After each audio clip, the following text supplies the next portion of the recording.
Designated ELD, off-quarter support.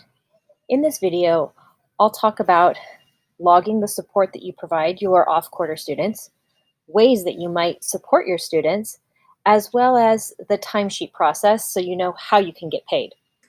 If you are providing off-quarter support, you will complete this form each week as a way to catalog your time supporting your students. Your coordinators have provided me a list of the students that you are monitoring, and your name will appear here because it is specific to the teacher who is providing the support.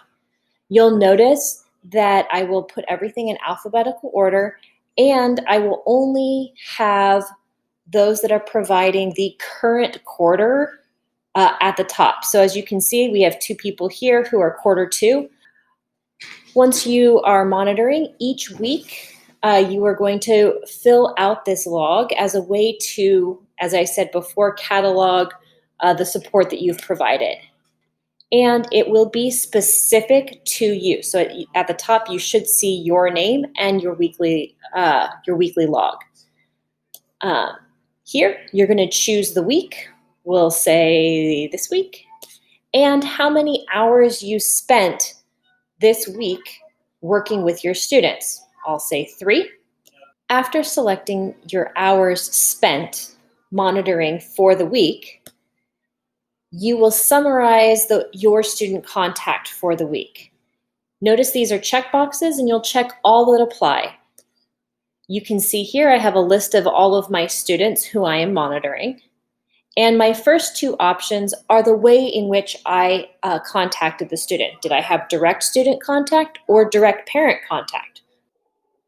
Direct contact includes, but is not limited to, phone calls, email, either to an individual student or to a group of students who have the similar need, a Zoom meeting, or even a remind. Although remind is the beginning of a conversation, it should not be the only means of support you provide students each week.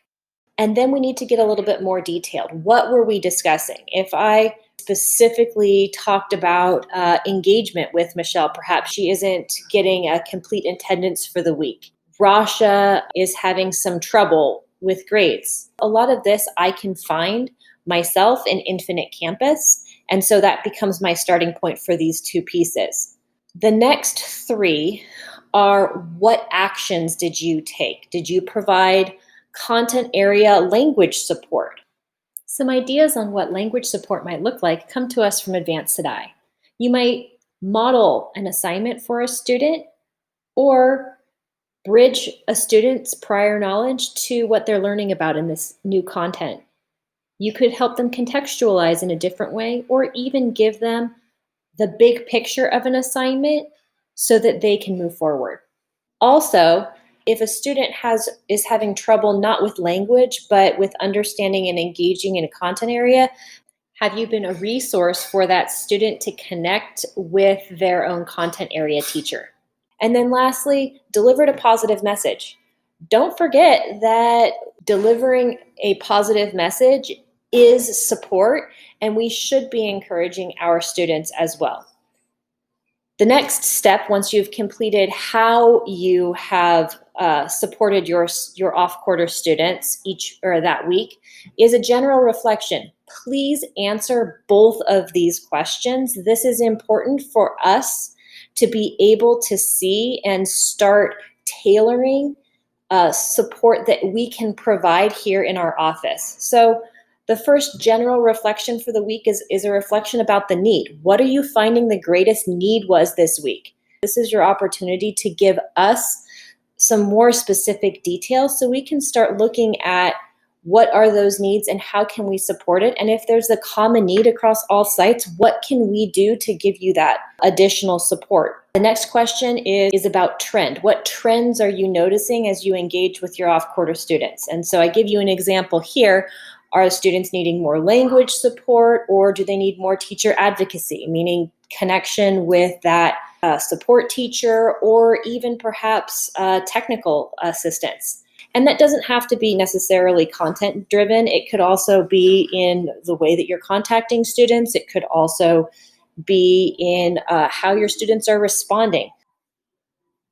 When you have finished answering the questions for the week and press submit, this will give me a timestamp for the hours that you have completed. At the end of the month, I will go through this log and send you a timesheet based on the hours that you have recorded on this form. And that's why it's critical that you submit this form weekly so that you can get paid for the time that you have spent supporting our English learners. Thank you so much for all that you do and for volunteering to provide additional support for our ALD courses.